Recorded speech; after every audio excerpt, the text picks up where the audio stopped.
આજે જેઠ સુદ 12 છે, શુક્રવાર છે, 26/6/2024 વર્ષ છે. મમૈવાંશો જીવલોકે જીવભૂત સનાતન મનસષ્ટાનિન્દ્રિયાણી પ્રકૃતિસ્થાની કરશતી. મમૈવાંશો જીવલોકે આમ નિષેધ છે, આવું ના થઈ શકે. જીવ ક્યારે ભગવાનનો અંશ બની શકતો નથી. પણ ગોપાળાનંદ સ્વામી આનું વિશ્લેષણ કર્યું છે. મમૈવાંશો જીવલોકે જીવભૂત સનાતન, તો કે જીવ તો સનાતન છે, કોઈનો અંશ ન થઈ શકે. તો પછી અંશ કેમ કીધો? તો કે જે કૈવલ્યાર્થી છે, જેને આ જગતની કોઈ વાસના પંચભૂતથી વિરક્ત થયેલો છે, પંચભૂતમાં જેને આસક્તિ નથી, એ ભગવાનનો અધિકારી છે. અને એ તો મહારાજે કીધું સાલોક્ય સાષ્ટી સામીપ્ય સારૂપ્ય કતો મપ્યુતમ, એ વિના મુક્તિમ ન ગ્રહણંતી. એ આવા ભક્તને તો ભગવાન પોતાનું સામીપ્ય આપે છે, પોતાનું ઐશ્વર્ય આપે છે, પોતાના સાથે રહેવાનું આપે છે અને પોતાનું તેજ આપે છે. આ બધું જ આપે છે, તને ઈચ્છતો નથી. ભગવાનનો ભક્ત ઈચ્છતો નથી, પણ ઈચ્છે કે ના ઈચ્છે, જે ભગવાનની આરાધના કરી છે તો ભગવાન જેવા તેજસ્વી છે એ પણ એવો તેજસ્વી થાય છે. એટલે એનો અંશ, એટલે આ રીતે અંશ લેવો. ભગવાનનો અંશ તો એનામાં તેજમાં આવે છે ને. તેજ ભગવાનનું જે અંતર્જામી શક્તિનું તેજ છે, એ તેજ આનામાં આવે છે, એનામાં અંશ છે. એટલે એમ કીધું કે મમ વંશો જીવલોકે જીવભૂત, મમૈવ અંશો, એ જીવ મારો અંશ થઈ જાય છે. હોતો નથી, અંશ નથી હોતો. અંશ એટલે ટુકડો, એ શક્ય નથી. પણ એ ભગવાન કહે છે, એ ભગવાનનો સાલોક્ય સાષ્ટી સામીપ્યમ, સાલોક્ય એને ભગવાનનો સમાન લોક મળે, સૃષ્ટિ એવું રૂપ મળે, સામીપ્ય મળે અને ઐશ્વર્ય મળે. આ ચારે ચાર વસ્તુ મળે છતાં એના કોઈ દિવસ પતન પ્રતિબંધનમાં આવતો નથી. આ જીવ એનાથી વિરક્ત રહે છે, એને આ જરૂર નથી. એવો જે જીવાત્મા છે તે જીવાત્મા મારો અંશ છે. શેના અંશ? એટલે પાછો શરીરનો અંશ નહીં, પણ એના તેજનો અંશ છે, એમ જાણવું જોઈએ. કહ્યું આ શ્લોકનો અર્થ એ છે, આ સંસારને વિશે ભગવાનના અંશ જે જીવ તે મને સહિત જે પંચેન્દ્રિયો તેને પંચ વિષય થકી ખેંચીને પોતાને વશ રાખે છે. અને જે ભગવાનના અંશ નથી તેને તો ઇન્દ્રિયો ખેંચીને જ્યાં પોતાની ઈચ્છા હોય ત્યાં લઈ જાય છે. જેમ કે દમ્યા વગરના ઘોડા, દમ્યા વગરના બળદો. જેને પંચેન્દ્રિયો, જે પોતાનો ભગવાનનું ઐશ્વર્ય પામ્યો છે, એ તો પોતાને બળાત્કારે ઇન્દ્રિયોને ખેંચીને પોતાના વિષયથી પાછી વાળે છે. જેમ કે ઘોડાને ચોકડું લગામ લગાવી હોય, એને ટ્રેનિંગ આપી હોય, એ ટ્રેનિંગવાળું ઘોડું ક્યારે તમને ઊંધા ના પાડી શકે. એ ગમે ત્યાં જાડી ખાડામાં નાખે નહીં, એની લગામ તમારા હાથમાં છે. વિશ્વોપનિષદમાં કહે છે કે આ ઘોડો આ રથ છે, આ શરીર છે એ રથ છે, જીવ છે એ રથી છે, અને એનું વર્ણન કર્યું છે. અને ઇન્દ્રિયો છે એના ઘોડા છે. આ જીવ છે એ રથી છે, અને આ શરીર છે એ રથ છે, અને ઇન્દ્રિયો છે એ ઘોડા છે. તો રથીએ શું ધ્યાન રાખવાનું હોય? રથીએ એ ધ્યાન, લગામ બરોબર પકડવી પડે. રથી એટલે જીવે ઇન્દ્રિયોની લગામ બરોબર પકડવી પડે. જેમ કે રાજા હોય અને રાજાની પ્રજા હોય, રાજા હોય ને રાજાની પ્રજા હોય. હવે પ્રજા, રાજા કરતાં પ્રજા આગળ નીકળી જાય, એનું કોઈ દિવસ રાજ્ય ના ચાલે. પ્રજા જો દાપણ કરવા જાય અને એનો જ હુકમ ચાલતો થઈ જાય, એ દરબારમાં એ રાજાનું રાજ્ય સહી સલામત નથી. સ્પષ્ટ વાત છે. એનો દરબાર સારો ચાલે જ નહીં. કારણ કે નિર્ણય કોનો લેશે? 17 જણા કહેશે નહીં મહારાજા આનું આમ જ છે, બીજો કહે છે આનું આમ જ છે, એ નહીં ચાલે, કોઈ દિવસ ન ચાલે. એટલે એમ કહે છે રાજાનો હુકમ જ સર્વોપરી હોવો જોઈએ. અહીંયા રથીનો હુકમ સર્વોપરી હોવો જોઈએ, પણ ઘોડાનો એ હુકમ ના ચાલે. ઘોડા મન ફાવે એમ જાય તો ગાડું ઊંધું જ નાખે, જંગલમાં ખેંચી જાય. તો એટલા માટે એમ કહે છે સહિત જે પંચ જ્ઞાનેન્દ્રિયો તેને પંચ વિષય થકી ખેંચીને પોતાને વશ રાખે છે. અને જે ભગવાનના અંશ નથી તેને તો ઇન્દ્રિયો ખેંચીને જ્યાં તે પોતાની ઈચ્છાઓ તે લઈ જાય છે. માટે આ પણ સર્વે ઇન્દ્રિયોના દોરાતા નથી. અને જો ભગવાનના અંશ છીએ તો એવું જાણીને અતિશય આનંદમાં રહીને ભજન કરવું, દોરાવવું ના જોઈએ. ઇન્દ્રિયોના દોરા ના દોરાવા જોઈએ. એમ થાય કે આજે પેંડા ખાવા છે, ચાલો. આજે હોટલમાં જવું છે, ચાલો. આજે અહીંયા ફરવા જવું છે, ચાલો. નહીં, મન ગમતું, એટલા માટે એક જ કડીમાં લખ્યું, મન ગમતું સર્વે મૂકીને, મન ગમતું એક તમાને રીઝાવાને, એક તમા મન કર્મ વચને ગોવિંદજી, મન કર્મ વચને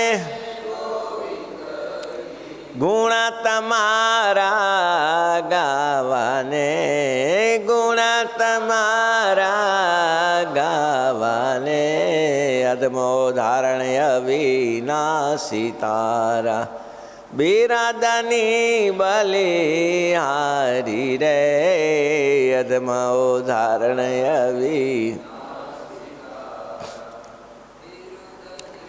બલિહારી રે. મોટા સંતો કહેતા, સભામાં બેઠા છીએ તો સભામાંથી કંઈક સંકલ્પ થાય કે ઊભા થઈએ તો વિચાર કરવાનો કે ઊભા થઈને શું કરવું છે. ઊભા થઈને ઘણીવાર એમ થાય ચાલો ચક્કર મારી આવીએ, ત્યારે મનને કહેવું કે ક્યાં ચક્કર મારવા જઈશ, તું ચક્કર મારવા ક્યાં જઈશ. જૂની એક વાત મેં તમને સંભળાવી હતી, ઘણું બધું કામ થઈ જાય. એક ઋષિ જંગલમાં ફરે, તપ કરે, અને જે ગોવાળો આવે રોટલા પાણી આવે નથી ચલાવે, પણ એને એમ થયું કે ચાલો ચક્કર મારવા જઈએ, ફરવા જઈએ. અને ઋષિ ફરવા નીકળ્યા તો સુંદર એક સરોવર આવ્યું સામે. ચારે બાજુ વનસ્પતિ હતી, ફળો પણ પુષ્કળ હતા, પાણી પણ નિર્મળ હતું. મહાત્માજીને એક ઘડી માટે એમ થયું કે ત્યાં ટાઢા ટુકડા ક્યારેક મળે ન મળે, પાણી મળે. અહીં જુઓ તો ખરા કેવું સુંદર સરોવર છે, પાણી પણ કેવું સરસ છે. અને જો આજુબાજુ ફળ ફ્રૂટોની કંઈ ખામી નથી, અહીં રહીને ભજન કરીએ તો બધું મળી રહે. પણ તરત વિચાર આવ્યો, મનને કહી દીધું તુમ તો જાને મેં ન જાણું, મેં સમજાવું તેરી બાજી. તારી બાજીને હું જાણું છું, તને જલસા કરવા છે. મનને તો જલસા કરવા છે ભાઈ, મન કંટ્રોલમાં ન રહે. મને તો ખાઈ પીને પેંડા ને બરફીને જલેબી સાટાને પેંડા પછી જ્યારે હેરાન થવું પડે ત્યારે ખબર પડે. કંટ્રોલ ન રહે શું કરે, દેહ ઉપર કંટ્રોલ ન રહે, દેહ ઉપર કંટ્રોલ ન રહે. આ બધા દર્દીઓને તકલીફ એ જ હોય છે, આટલી બધી દર્દીઓની સંખ્યા વધે છે. શરીર ઉપર કંટ્રોલ નહીં, ઇન્દ્રિયો ઉપર કંટ્રોલ નહીં. તમે ભગવાનના ધામની તો વાત સાચી છે, પણ અહીંયા કામ લાગશે, આ શરીર ચલાવવા માટે કામ લાગશે. આ રથને ચલાવવા માટે રથી જો સાવધાન રહેશો તો ત્યાં ભગવાનના ધામમાં ગયા પછીની વાત અલગ છે, એના સાધન. પણ અહીંયા વિષય છોડી શકતા નથી. છોડી શકાય છે? સિંહ સ્વામીને મેં એક ફરક કીધું, મેં કીધું સ્વામી આ બધું તમે ખાઓ છો, ડાયાબિટીસમાં 2-2 કિલો શીરો ખાઈ જાઓ છો તો મરી જવાય.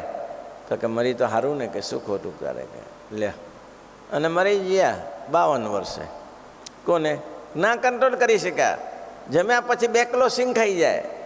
બોલો, એવું છે ત્યારે લોકોની આદત તો જુઓ. ઘણા લોકો જમણવારમાં જાય ને તો સિંગના ખિસ્સા ભરી રાખે, ભાઈ મુખવાસ માટે ખિસ્સામાં 500 ગ્રામ 100 કિલો સિંગ ખાઈ જાય. પછી શરીર બગડ્યા વગર રહે તો બગડવાનું કામ છે. શરીર સિંગ તો બગાડે જ ખાધા પછી, તો નિયમ છે. પણ કંટ્રોલ નહીં, વંશ નહીં. એક બેન ટોપરા પાક બહુ ભાવે, તે 450 ડાયાબિટીસ અને ટોપરા પાક ઠોક કરે. મેં કીધું આ તમે નહીં મેળ બેસે. ના ના, આના વગર કેમ ચાલે? નહીં, આપણે ડાંગરવાળા ભગત આવે છે 450 મોનથાર જોઈએ દરરોજ, મોનથાર વગર ના ચાલે. એ તો સામે 2 તો ચકતા લેવા પડે ને કે. પણ મેં કીધું આટલો બધો ડાયાબિટીસ છે ને, એ તો હવે રહેવાનું જ છે ને શરીરમાં, તો એમાં શું ફેર પડે? એવું થાય. વિચારીને કામ કરો. કેટલું લખ્યું, મમઈ વાંસો જીવ લો કે જીવભૂત સનાતન મનસષ્ટાની ઇન્દ્રિયાની પ્રકૃતિ સ્થાની કરસતી. જીવનો સ્વભાવ છે ખેંચી જાય, કારણ કે ઘોડાને દમન નથી કર્યું. પ્રકૃતિ સ્થાની કરસતી, ખેંચી જાય છે. માટે મહારાજ કહે છે દોરાતા નથી તો જો ભગવાનના અંશ છીએ. જો તમે ભગવાનને તમે વિષયમાં દોરાતા ન હો તો ભગવાનના અંશ છો. વિષયમાં ના દોરાવો તો ભગવાનના અંશ છો, અને વિષયમાં દોરાઈ જાઓ તો ભગવાનના અંશ નથી. તો એનો અર્થ એ કે તમારે કોઈ હરિભક્તો દાળ ભાત શાક લાડુ આપે તો ખાવા જ નહીં, તો કે એમાં જે આપ્યું એ જમી લેવાનું. જો એકાંતમાં મહારાજે પહેલાં એમ કહ્યું વિષયમાં ખેંચાણો, એટલે એક સાધુ હતા એ ધારણા પારણા કરતા હતા, તો સવારમાં ખાલી બાજરી પલાળીને ખાતા હતા. મહારાજને મંદિરનું કામ ચાલુ થયું. મહારાજ કે ચાલો સંતો મંદિરના કામમાં હાજર થઈ જાઓ, બધા પથરા ઉપાડવાના હતા, પાયામાં પથરા પુરાતા હતા કે વડતાલમાં. પેલા સાધુ કે મહારાજે જાતે કહ્યું ચાલો સ્વામીજી ચાલો, તો કે આવું મહારાજ. હા, ત્યાં કીધું એ સાધુ ક્યાં ગયો? તો કે એ મહારાજ આજે કાલે ધારણા પારણા હતા ને આજે પારણા કરે છે. મારે કે પારણીમાં શું કરે? પલાળેલી બાજરી ખાય. મહારાજ શું બોલ્યા? સ્વાદીઓ કહેવાય. હારો પલાળેલી બાજરી ખાય સ્વાદીઓ કહેવાય. આ મારી મણકી ગોળી કોરો કોરો ખાય છે. લ્યો, મણકી ગોળી કોરે કોરો બાજરો ખાય છે અને મારા બધો સ્વાદીઓ. આને શું અર્થ સર? તો ધારણાપણાનો શું અર્થ? ધારણાપણા કષ્ટ સહન કરવાનું, પણ મહારાજ કે સીધો રસ્તો આ છે, ઇન્દ્રિયોને વશ કરો. ઇન્દ્રિયોની ભગવાનના સ્વરૂપમાં હોમવી અને સદા જ્ઞાન યજ્ઞ કરવો. અને યજ્ઞ રહિતનું કોઈ રીતે કલ્યાણ થતું નથી. એટલે શું યજ્ઞ રહિતનું કલ્યાણ? શું? હોમ કર્યા જ કરો. ઓમ સ્વાહા ઇન્દ્રાય સ્વા વરુણાય સ્વા કબૂર કુબેરાય સ્વાહા. 24 કલાક યજ્ઞ ચાલુ રાખો. તો કે યજ્ઞ એ છે કે તમે જે જે કહે સ્વામિનારાયણ સ્વામિનારાયણ સ્વામિનારાયણ સ્વામિનારાયણ સ્વામિનારાયણ સ્વામિનારાયણ યજ્ઞ. કોઈક જમો સ્વામિનારાયણ સ્વામિનારાયણ સ્વામિનારાયણ. ગઢપુર પાસેને ગામ હતું, એમ ભગત હતા. તે કોઈ આવે ને બહુ સારું કરિયાણાનો ધંધો ચાલે, અખંડ સ્વામિનારાયણનું નામ ચાલુ, અખંડ સ્વામિનારાયણ. જે આવે ને જય સ્વામિનારાયણ, આવો આવો જય સ્વામિનારાયણ, આવો આવો આવો આવો જય સ્વામી, બેસો બેસો જય સ્વામિનારાયણ, બેસો બેસો. શું લેશો? જય સ્વામિનારાયણ જય સ્વામિનારાયણ. શું લેશો? ગોળ જોઈએ છે? હા લઈ જાઓ લઈ જાઓ. જય સ્વામિનારાયણ જય સ્વામિનારાયણ. સરસ બંગડી જેવો ગોળ છે, લઈ જાઓ. જય સ્વામિનારાયણ. છોકરાને ખરાબજો, લઈ જાઓ લઈ જાઓ. લે જય સ્વામિનારાયણ જય સ્વામિનારાયણ, લઈ જાઓ. લ્યો ગોળ જોખી દીધો, જય સ્વામિનારાયણ, લઈ જાઓ. છોકરાને ખવડાવજો, લ્યો પૈસા, જય સ્વામિનારાયણ. અખંડ જય સ્વામિનારાયણ જ્ઞાન યજ્ઞ. જ્ઞાન યજ્ઞ, બીજો જ્ઞાન યજ્ઞ નથી. ભેગા થઈને હોમ હવન કરવાનું. સ્વસ્તિના ઇન્દ્ર રથસવા સ્વસ્તિના પૂખા વિશ્વવેદા સ્વસ્તિના તાર્ક્યો અરિષ્ટને મી બૃહસ્પતિ દધાતુ. એ મંત્ર બોલ્યા કે ના બોલ્યા કોઈ ચિંતા નહીં, પણ આ થવું જરૂરી છે. અને મહારાજ કે અહીંયા નિચોડ આપ્યો. 4 વેદ, સાંખ્ય શાસ્ત્ર, યોગ શાસ્ત્ર, ધર્મશાસ્ત્ર, 18 પુરાણ, ભારત રામાયણ, નારદ પંચરાત્ર. આ આદિક સર્વશાસ્ત્રનો એક જ સિદ્ધાંત છે, યજ્ઞ રહિતનું કલ્યાણ નથી. બધાનું એક જ સિદ્ધાંત છે, યજ્ઞ રહિતનું કલ્યાણ નથી. એટલે શું? યજ્ઞ કર્યા કરો, અખંડ ભજન કર્યા કરો. ભજન આને જપ જપ જપ યજ્ઞાનામ જપ યજ્ઞોસ્મી. સૌથી શ્રેષ્ઠ જપ યજ્ઞ. 1 રૂપિયાનો ખર્ચ નહીં. પહેલાંમાં તો જવું લાવો, તેલ લાવો, ઘી લાવો, લાકડા લાવો, છાણા લાવો, કેટલું લાવવું પડે. તે બ્રાહ્મણોને બોલાવો, આહુતિ આપે, કેટલું કરવું પડે. આમાં બેઠા બેઠા કાંઈ નહીં, રૂપિયાનો ખર્ચ નહીં અને યજ્ઞ થયા કરે. તમારે રૂપિયાનો ખર્ચ નહીં અને યજ્ઞ થયા કરે. આ કેટલું મોટું સ્મૃતિ છે. 5 પાંડવો દુર્વાસાને બોલાવા ગયા, દુર્વાસા ના આવ્યા કે મને યજ્ઞનું અશ્વમેધ યજ્ઞનું ફળ આપો તો આવું. તો એટલે અમે અમારા રાજ્ય માટે કરી તમને ક્યાં આપી? દ્રૌપદી ગયા, ભગવાનનું નામ લેતા લેતા જ્યાં કૃષ્ણ કૃષ્ણ કૃષ્ણ કૃષ્ણ કરતા કરતા 7000 પગલાં ભર્યા. દુર્વાસાજીને જમવા પધારો. દુર્વાસા કે ના એમ આમ તો જરૂર આવું કે તારા પતિ ગયા બધા આવીને ગયા. તો કેમ નહીં આવો? તો કે ના, તે તમને શું જોઈએ? યજ્ઞનું ફળ. તો કેટલા યજ્ઞ જોઈએ? 1 યજ્ઞ. કેટલા યજ્ઞ? હું અહીંયા મહાપુરુષના દર્શને પ્રભુ સ્મરણ કરતાં કરતાં આવીશું અને મહાપુરુષના યજ્ઞ દર્શને જઈએ એટલે પગલે પગલે યજ્ઞ અશ્વમેધ યજ્ઞનું પુણ્ય થાય છે. હવે 7000 યજ્ઞ કરી દીધા છે. બોલો તમારે કેટલા જોઈએ છીએ? દુર્વાસા ઋષિ એક વચન બોલ્યા સિવાય ચાલો ચાલો. ત્યારે બધા યજ્ઞ આવી ગયા. આના સવો કોઈ યજ્ઞ ખરો? તો પછી પહેલાં યજ્ઞ કરવા જ નહીં ભાઈ. જપ યજ્ઞથી પતી જતું હોય તો બીજા યજ્ઞ કરવા જ નહીં. તો કે ના કરો તો કોઈ ચિંતા નહીં. હા, પણ એ તો તમારે કરવા પડે. એટલા માટે તમારે આંગળું પવિત્ર કરવું છે. તમને આ નામ મંત્રનો જપનો મહિમા નથી સમજાતો, એટલે તમારે આ કરવાનું. તમને જો એકવાર સ્વામિનારાયણ મંત્રનો નામનો જપનો મંત્ર જણાઈ જાય. આ ભૂપગઢમાં શ્રીજી મહારાજ ગયા અને બહુ સારું સિદ્ધાંત ઉદાહરણ છે. મહારાજને કહે છે, મહારાજ આટલું મોટું ગામ, ભૂમ ઘરે સોનાની લગડી જેવું ગામ છે, અને અહીંયા કોઈ ભૂદેવ નથી યજ્ઞ જાગ કરવા માટે. અમારે મંદિરનું કામ હોય, મકાનનું કામ હોય, ખાતમુહૂર્ત હોય, તો અમારે કરવું શું ભૂદેવ વગર?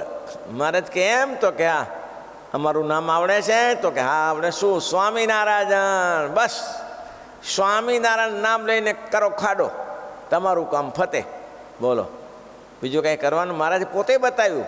આ મોટા મોટો યજ્ઞ આહુતિ અપાઈ જશે. સ્વામિનારાયણ સ્વામિનારાયણ સ્વામિનારાયણ નામ લઈને જપ કરો, થઈ જશે સફળ. તમારે કાંઈ કરવાની જરૂર નથી.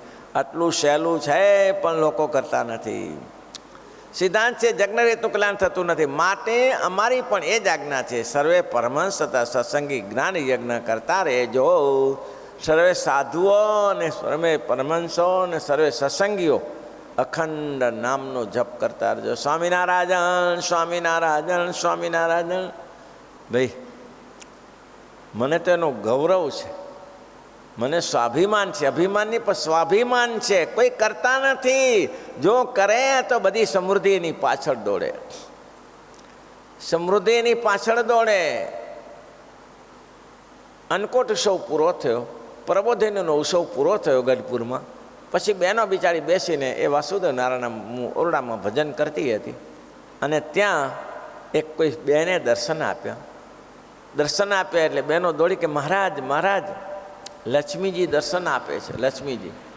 મહારાજ કે લક્ષ્મીજી નથી, ભક્તિ માતા છે. તમે ભજન બહુ કર્યું ને એટલે ભક્તિ માતા ખુશ થઈને દર્શન આપાય. એને પ્રાર્થના કરો, ભક્તિ માતાને કહેજો કે અમારી સાથે અખંડ રહો. બહેનો દોડીને ભક્તિ માતાને કહ્યું કે અમારી સાથે અખંડ રહેજો. ભક્તિ માતા કે હું એકલી તો ન રહું, મારા પતિ હોય ત્યાં રહું. તમારા પતિ ધર્મદેવ, ધર્મ રાખો ત્યાં ભક્તિ રહેશે. ભાઈ ધર્મ રાખો તો ભક્તિ રહેશે. ગાંડી ભક્તિ ના શોભે. સારું. મહારાજને કહ્યું મહારાજ એ ધર્મદેવ હોય તો રહે છે. મહારાજ કે એવું જ થશે. ધર્મદેવને આવ્યા એટલે કહ્યું કે અમારા ઉપર રાજી રહેજો. તો કે એ તો અમારા પુત્રને સાથે રાખે, એને અમે સાથે રહીએ. તમારા પુત્ર કોણ? ઘનશ્યામ. ઘનશ્યામની સાથે રહીએ, સુખી રહેવું હતું. આ તો મહારાજે પછી કહ્યું કે જેને ધર્મને રાખે, ભક્તિને રાખે ને ઘનશ્યામને રાખે, એની સાથે સમૃદ્ધિ સબહી જહાં રહત અખંડા. સમૃદ્ધિ સબહી જહાં રહત અખંડા. કેટલું સરસ ચોપાઈ છે.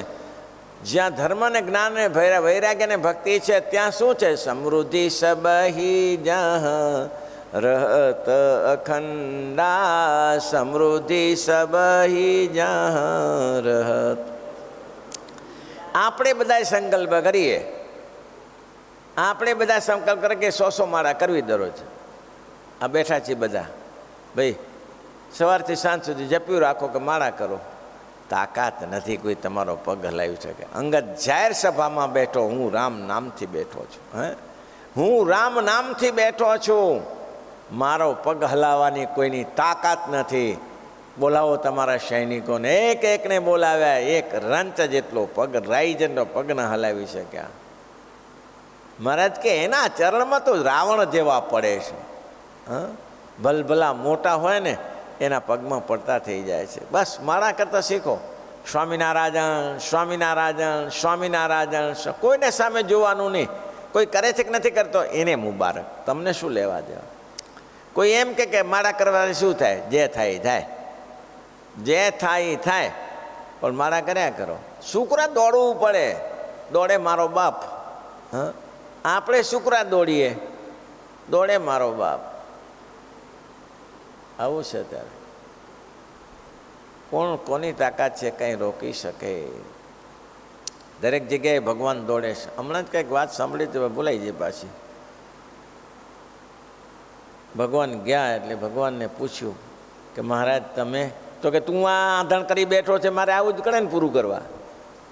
તું આંધણ કરી બેઠો છો. લગ્ન પ્રસંગ હતો કાંઈ, લગ્નમાં ખર્ચો મોટો થઈ ગયો. પછી બેઠો રહ્યો ત્યાં કે શું થશે? મહારાજ બેઠા સ્વામિનારાયણ ભગવાન. તે મહારાજ આવીને કીધું ચિંતા કર્યા સિવાય ચાલુ કરી દે, હવે બધું થઈ જશે. મહારાજ તમારે? તો કે મારે એટલે કરવું આટલું આંધણ. તારે પેલું આંધણ કરતાં પહેલું ના વિચારે? તે આંધણ મૂક્યું છે તો પૂરું તો મારે કરવું જ પડશે ને હવે ત્યારે. હું નહીં કરું તો કોણ કરશે ત્યારે પૂરું? મહારાજ તમે દયાળુ છો, એટલે મહારાજ આવો આંધણ તમે મૂકશો ને તો મહારાજ પૂરું ભગવાન કરે એવા છે. હો, બહુ બહુ દ્રઢ નિષ્ઠા રાખવાની મહારાજ, સર્વોપરી નિશ્ચય, એક સ્વામિનારાયણ સિવાય બીજી વાત નહીં, અને એક મહારાજ સિવાય બીજી કોઈ ગાથા નહીં. હજી દુઃખ થાય, મનમાં દુઃખ થાય કે આટલો સંપ્રદાય ફાલ્ય ફૂલો છે અને હજી પિતૃયજ્ઞ માટે ભાગવત કથા કરવાની છે. ભાગવત કથા કરવાનું સૂજે છે. આટલો ફાલ્યો ફૂલ્યો સંપ્રદાય. જગતમાં લોકો કહે છે કે સુખિયા થવું હોય તો સ્વામિનારાયણ સંપ્રદાયમાં પકડો, સુખિયા થવું હોય તો સ્વામિનારાયણ સંપ્રદાયમાં આવી જાઓ, સુખિયા થઈ જશો. આટલું જગજાર છે ને. રામાનંદ સ્વામીએ માગી લીધું છે. લોકો સામાન્ય રીતે ઓલો નહોતો કહેતો સચિન કે આવું કંઈક સ્વામિનારાયણ ભગવાને માગ્યું છે વિશેનું, તો કે સ્વામિનારાયણ ભગવાનને આશ્રિત હોય, એને દુઃખી ના હોય, તો શારીરિક દુઃખ ના હોય, વ્યવહારમાં દુઃખ ના હોય, એવું માગ્યું છે. મેં કીધું હવે રામાનંદ સ્વામી પાસે માગ્યું છે. હવે કે મેં એવું સાંભળ્યું હતું ક્યાંક કે હવે આ વાયખાઓ દરેક જગ્યાએ ચાલે છે. સુખિયા સ્વામિનારાયણ અને અંદર પડ્યા એ બીજી જગ્યાએ દોડે છે. બહારવાળા અંદર આવે છે ને અંદરવાળા બીજે દોડે છે કે બીજે કાંઈક હશે લાભ લઈ લઉં, બીજે કાંઈક હશે લાભ લઈ લઉં. હા, હરાળી ગાયું જેવું. હરેળી ગાયું નથી જતી દરેક જગ્યાએ. પોતે આટલો બધો ખેતરમાં પોતાના ઘરમાં ઘાસ નાખે છે, નીલો રંજકો નાખે છે, સૂકી જુવાર નાખે છે, છતાં ખીલે છોડો એટલે કોઈને ખેતર ખાઈને આવે. એમાં એને જ મજા પડે. તેમ આપણે લોકો છે ને કોઈના ખેતર ખાઈએ એવા છીએ, બાકી આપણા બાપમાં આપણે સંતોષ નથી. હરજી બાપા વરસાણી, હરજી બાપાએ કહ્યું કે બાપા તમારો અંતિમ સમય છે, કાંઈક ઈચ્છા હોય તો કહો તો પૂરી કરીએ. પહેલાં એને સંતોની સાથે એકતા રહેતી. ત્યારે ધર્મકિશોર સ્વામીએ કહ્યું કે તમારી ઈચ્છા હોય કહો, તો કે વચનામૃતની પારાયણ સ્વામી થઈ જાય તો સારું. છેલ્લે વચનામૃતની પારાયણ સંતો અઠવાડિયું રોકાણા અને વચનામૃતની પારાયણ કરી, અને વચનામૃતની પારાયણ કર્યા પછી આ ભગત ભગવાનના ધામમાં ગયા. નિશ્ચય તો હોય તો કામ થાય ને ભાઈ.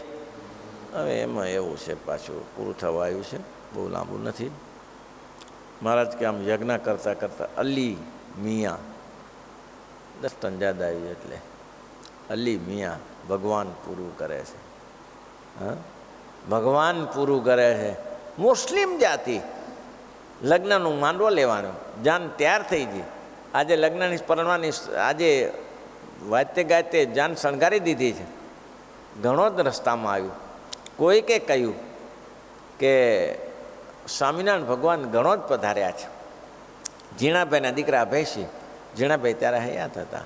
ઝીણાભાઈનો કર્મચારી આ માણસ, ઝીણાભાઈનું કામ કરે, અને એમાંથી સત્સંગ કંઠી પહેરાવેલી ઝીણાભાઈ, ગણોદના ઝીણાભાઈ નો દીકરો અભેસી સેવા કરતાં કરતાં વચનામૃતમાં ત્યાંથી આ થયું. બહુ સારો સત્સંગ જામ્યો.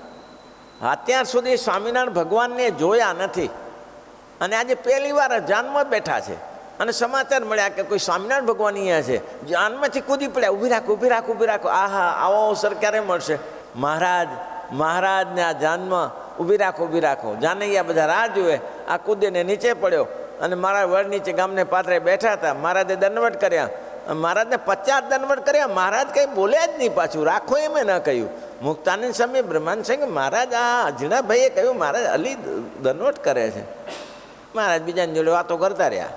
આમ હું જોયો બીજો 50 દંડવટ કરી દીધો વરરાજાના સ્વાગમાં.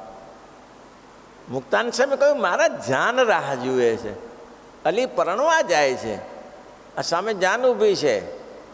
મહારાજ કે હારું અલી ભાઈ પરણો પરણો ભાઈ પરણો, પરણો ભાઈ પરણો, અલી પરણો ભાઈ પરણો.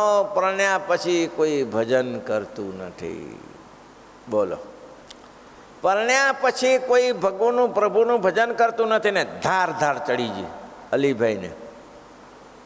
ચડી તો જી, પણ એટલો શબ્દ બોલ્યા, સંસાર હરામ કરી નાખ્યો અલીભાઈએ.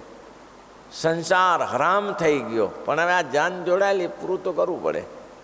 જાન જોડીને ગયા, લગ્ન કરીને આવ્યા. પણ એ હું પોતે નક્કી કરી નાખ્યું કે મહારાજે કીધું છે કે લગ્ન પછી કોઈ ભજન કરતું નથી, મારે ભજન કરવું છે. એક દીકરો પણ થયો.